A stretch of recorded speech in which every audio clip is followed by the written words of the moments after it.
Bismillahirrahmanirrahim. Assalamualaikum warahmatullahi wabarakatuh. Alhamdulillahi rabbil alamin. Wassalatu wassalamu ala asyrafil anbiya'i wal mursalin wa ala alihi wa sahbihi wa man tabi'ahum bi ihsanin ila yaumiddin, amma ba'd. Ikhwatal Islam rahimakumullah, para peserta kajian hadis yang dirahmati Allah. Pertama-tama kita senantiasa memuji Allah Subhanahu wa taala dan bersyukur kepadanya atas segala limpahan rahmat dan hidayahnya sehingga pada pagi hari ini, di hari Ahad, ya, kita masih diberikan nikmat kesehatan, kekuatan dan kesempatan untuk bisa menghadiri kajian pada pagi hari ini. Salawat dan salam senantiasa tercurahkan kepada junjungan kita Nabiullah Muhammad SAW beserta keluarga dan para sahabatnya, para pengikutnya yang tetap setia berpegang teguh kepada sunnah-sunnah beliau dan para sahabatnya hingga hari kiamat kelak. Amin ya rabbal alamin. Ikhwatul Islam rahimakumullah. Insyaallah kita melanjutkan kajian hadis kita dari kitab Syarah Riyadhus Shalihin. Yang mana kita sampai kepada hadis yang ke-19 ya dari kitab ini, dan pada bab taubat. Pada bab taubat. Ya. Hadis ke-19 ini redaksi hadisnya cukup panjang ya. Ya, cukup panjang. Ya, namun pembahasan masalah taubat itu ada pada potongan hadis yang terakhir. Ya, pada potongan hadis yang terakhir atau pada teks hadis yang terakhir itu di situ ada penggalan hadis tentang taubat. Ya, yang mana disebutkan bahwasanya Allah Subhanahu wa taala itu ya tetap menerima tobat hambanya selama matahari itu belum terbit di sebelah barat. Ya, hadis ini, potongan hadis ini sama pada hadis sebelumnya ya, pada hadis yang keberapa itu, yang ke 17 dan 18 ya. Artinya Allah Subhanahu wa taala senantiasa tetap menunggu tobat hambanya. Ya, jika hambanya kembali kepada Allah, maka Allah tetap menerima tobatnya, tobat hambanya, selama matahari itu belum terbit di sebelah barat. Itu batasannya. Artinya kalau matahari sudah terbit di sebelah barat, maka pintu tobat itu sudah tertutup. Ya, sebagaimana dalam hadis ini, hadis yang ke-19 dan hadis-hadis sebelumnya. Ya. Dan kita tidak mengetahui kapan terjadinya peristiwa itu. Kapan terjadinya di mana matahari akan terbit di sebelah barat, itu kita tidak mengetahui. Itu maksudnya adalah jika matahari sudah terbit di sebelah barat, maka itu menunjukkan bahwasanya kiamat itu sudah semakin dekat. Ya, kiamat itu sudah semakin dekat. Ya, jadi sebenarnya begitu panjang ya waktu untuk bertobat. Ya, tetapi sekali lagi namanya apa namanya? Namanya matahari itu terbit di sebelah barat, ya, itu rahasia Allah Subhanahu wa taala. Allah merahasiakan kapan akan terjadi matahari itu terbit di sebelah barat. Tapi akan terjadi. Cuma tentang waktunya, ya, kapan terjadinya, itu kita tidak mengetahui. Ini karena perkara-perkara yang gaib. Ya. Oleh karena itu, jangan kita menganggap bahwasanya kan tobat itu kan panjang waktunya, Ustadz. Allah masih menerima tobat kita selama matahari belum terbit di sebelah barat. Berarti kan alhamdulillah sekarang kan matahari masih terbit di sebelah timur sampai sekarang ini. Sejak dahulu sampai sekarang matahari itu alhamdulillah masih terbit di sebelah timur. Berarti ya ini misalnya ada sebagian ya misalnya mengatakan berarti tobat itu masih lama. Artinya bisa kita tunda-tunda dulu tobat. Ya, seandainya ada seorang muslim yang mengatakan demikian, maka itu tidak sepantasnya kita ucapkan perkataan demikian. Kenapa? Ya karena itu tadi, karena peristiwa terbitnya matahari di sebelah barat itu rahasia Allah. Itu perkara yang gaib. Ya tidak ada yang mengetahui melainkan hanyalah Allah Subhanahu wa taala saja kapan akan terjadi itu. Tapi itu pasti akan terjadi, harus kita yakini. Adapun tentang kapan terjadinya itu Allahu a'lam bissawab, hanya Allah yang lebih tahu tentang itu. Oleh karenanya jangan kita menunda-nunda waktu untuk bertobat, untuk kita memperbaiki diri kita, untuk kita mengkoreksi diri kita, untuk kita kembali kepada Allah dengan wastabiqul khairat, dengan berlomba-lomba dalam kebaikan. Tidak ada kata-kata terlambat. Saya akan bertobat, saya akan memperbaiki diri saya akan kembali kepada Allah. Tidak ada kata-kata saya akan. Kenapa? Itu tadi jangan sampai tatkala kita sudah tunda-tunda baru kita mau bertobat, pas pada saat kita mau bertobat itu terjadilah namanya peristiwa di mana matahari terbit di sebelah barat. Maka ketika itu tobat kita sudah terlambat. Iya, meskipun kita menangis sejadi-jadinya, iya, untuk bertobat kepada Allah, tapi ya ibaratnya nasi sudah jadi bubur, tidak bisa lagi dikembalikan ke nasi. Artinya ketika itu penyesalan tinggallah penyesalan. Iya, angan-angan tinggallah angan-angan untuk bertobat, mau kembali kepada Allah, tapi waktunya sudah apa namanya? Sudah habis. Ya, jadi sebelum waktu sudah habis, ya, maka hendaklah kita apa namanya? eh, introspeksi diri kita, ya. Seandainya kita banyak berbuat dosa dan kesalahan, maka segeralah kita bertobat kepada Allah Subhanahu wa taala. Ya, jadi itu ya redaksi hadis dari hadis yang ke-19. Sebagaimana yang disebutkan ini, hadis ke-19 ini cukup panjang juga ya. Tapi yang jadi fokus pembahasan kita itu pada potongan hadis yang terakhir, yang bunyinya bahwasanya Allah Subhanahu wa taala itu ya, yang artinya kurang lebih tetap menerima tobat hambanya, pintu tobat itu terus terbuka sampai matahari itu terbit di sebelah barat. Jika matahari sudah terbit di sebelah barat, maka pintu tobat sudah tertutup. Yaitu ikhwatal Islam, azakumullah. Iya,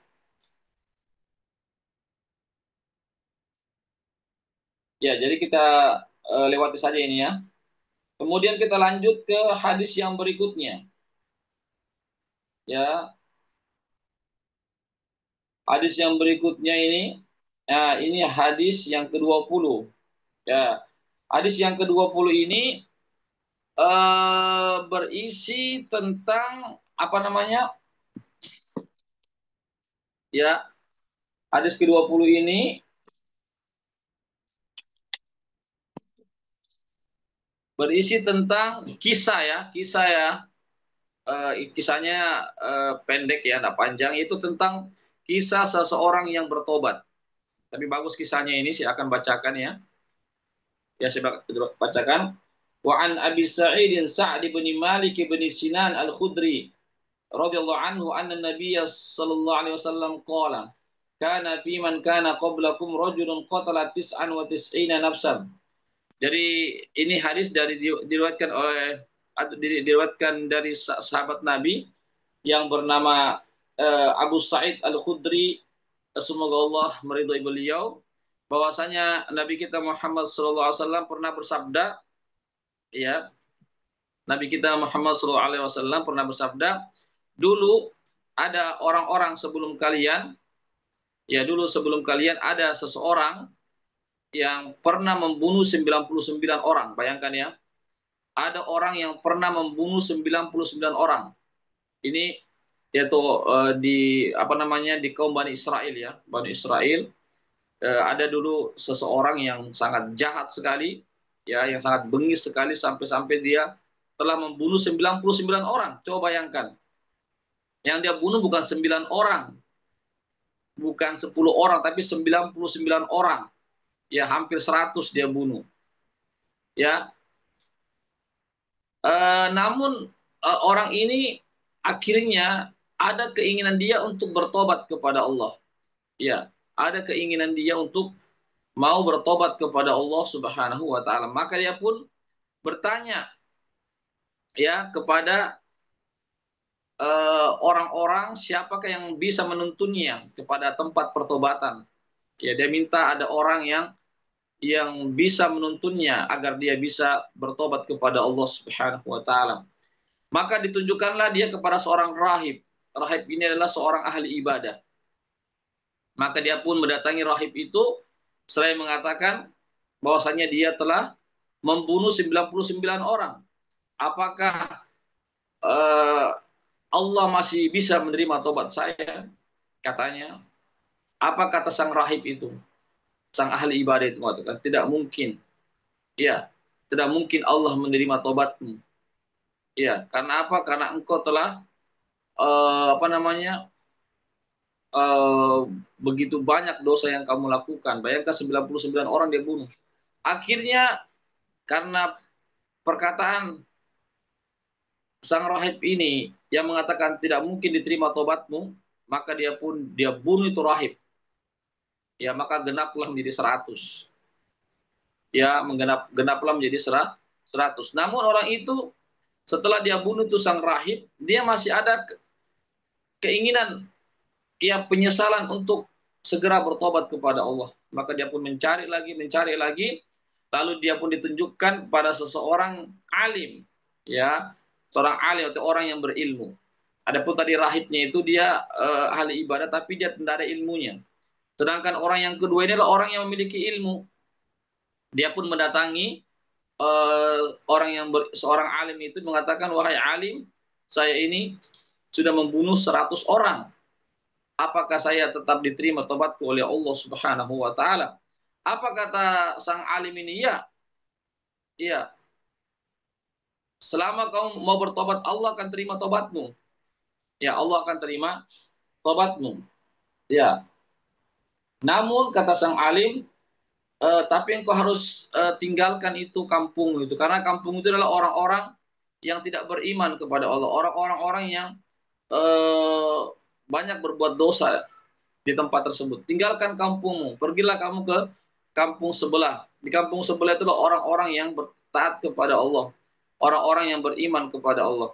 Maka seorang laki-laki ini pun dia meninggalkan kampungnya dan dia menuju ke kampung sebelah untuk agar dia bisa melakukan amal-amal kebajikan.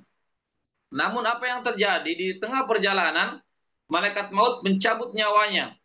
Ya, padahal belum sampai ke tempat tujuan yang disarankan oleh sang rahib, sang alim. Di pertengahan diwafatkan oleh Allah Subhanahu wa taala. Ya, maka turunlah malaikat azab dan malaikat rahmat. Malaikat azab ini mengatakan, ini bagian saya karena orang ini selama hidupnya tidak pernah melakukan kebaikan. Ya. Sedangkan malaikat rahmat mengatakan, tidak. Ini bagian saya akan membawa dia ke ruhnya ke dalam surga. Kenapa? Karena dia sudah ada keinginan untuk bertobat, untuk memperbaiki dirinya. Makanya dia tinggalkan kampungnya. Ya, karena tidak ada penyelesaian, ya, antara malaikat rahmat dan malaikat azab, masing-masing menyatakan dia yang lebih berhak untuk mengambil ruh tersebut, ya, membawanya ke surga ataupun ke neraka. Maka datanglah malaikat penengah. Malaikat penengah ini pun, ya, yang menengahi di antara dua malaikat ini yang terjadi apa namanya perdebatan ringan. Ya, apa kata malaikat penengah? Kalau gitu kita ukur jaraknya. Ya, jarak tempat dia meninggal dengan jarak yang ditempuh menuju ke tempat yang dituju, dan mana yang lebih dekat.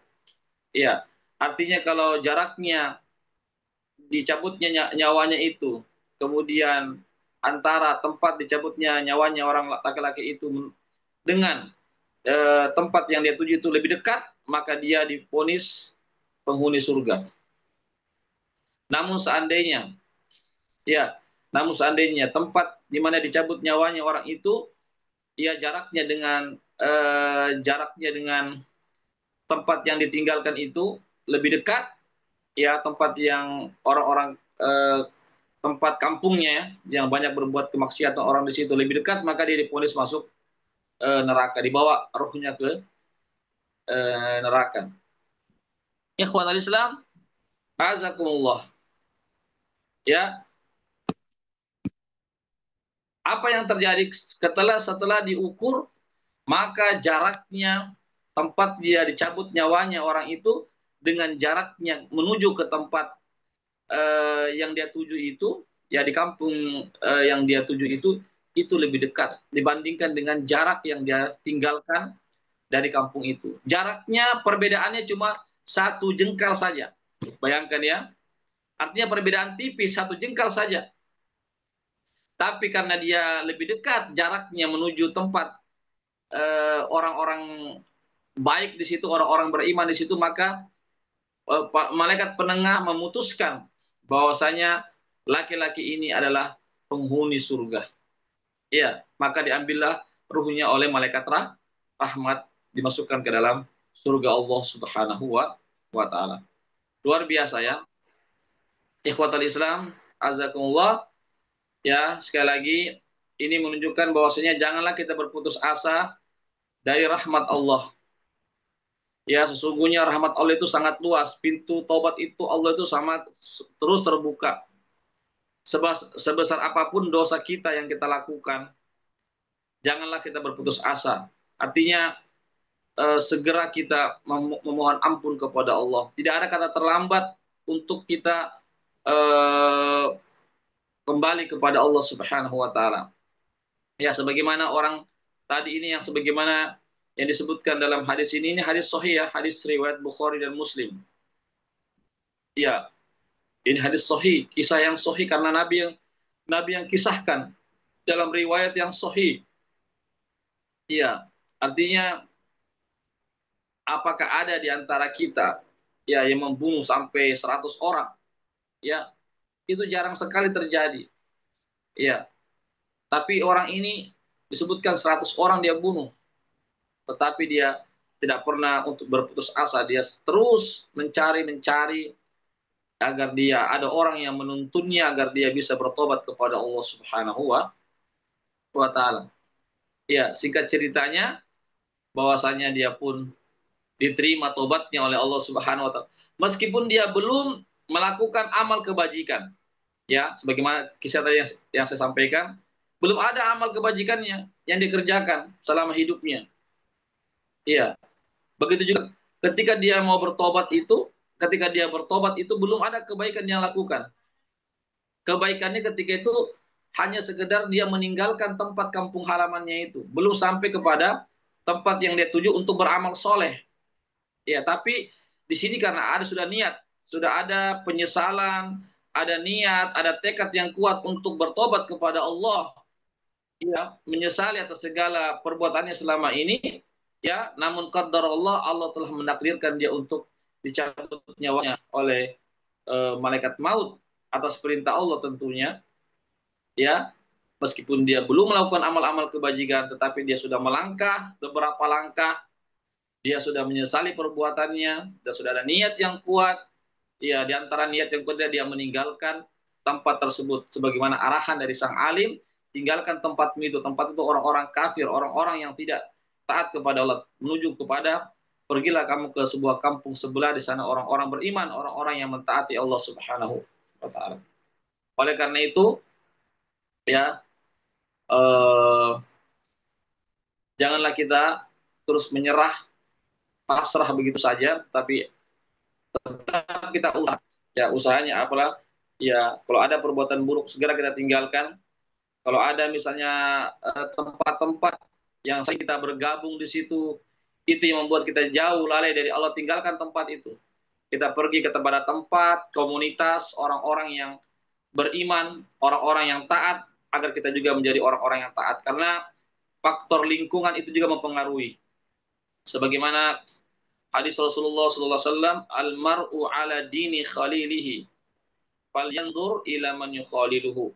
Dalam sebuah hadis, Nabi bersabda, seseorang itu tergantung daripada akhlak temannya. Maka hendaklah dia melihat kepada siapa dia bergaul. Ya, jadi kita jangan sampai sembarang bergaul kepada orang-orang, komunitas-komunitas, kelompok-kelompok. Tapi kita melihat dulu, apakah mereka orang-orang baik, orang-orang beriman, orang-orang yang taat, atau mereka adalah orang-orang yang jahat. Iya, kalau kalau mereka orang-orang yang jahat, orang-orang yang tidak taat kepada Allah, orang-orang yang suka berbuat maksiat, maka kita akan terpengaruh dengan mereka. Yang tadinya kita menjadi orang yang baik, tapi karena bergaul dengan mereka, hidup bersama mereka, ya akhirnya kita pun menjadi orang-orang yang jahat.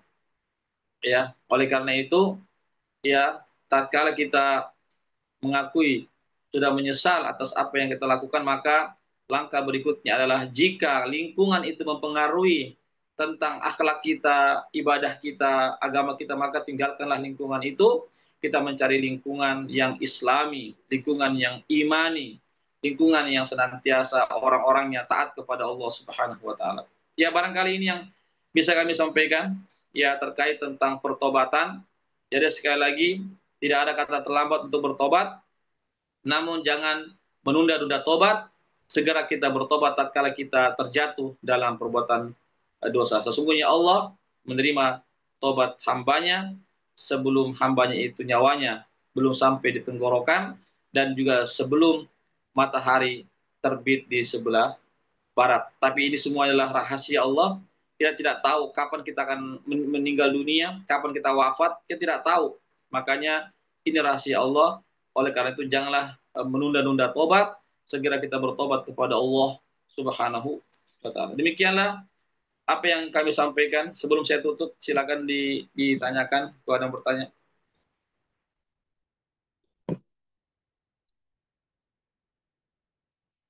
Ya, bisa langsung atau lewat room chat.